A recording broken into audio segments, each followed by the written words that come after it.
You ask Tiger to solve. This deals with linear equations with one unknown.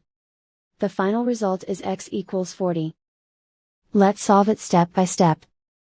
Swap sides. Isolate the x.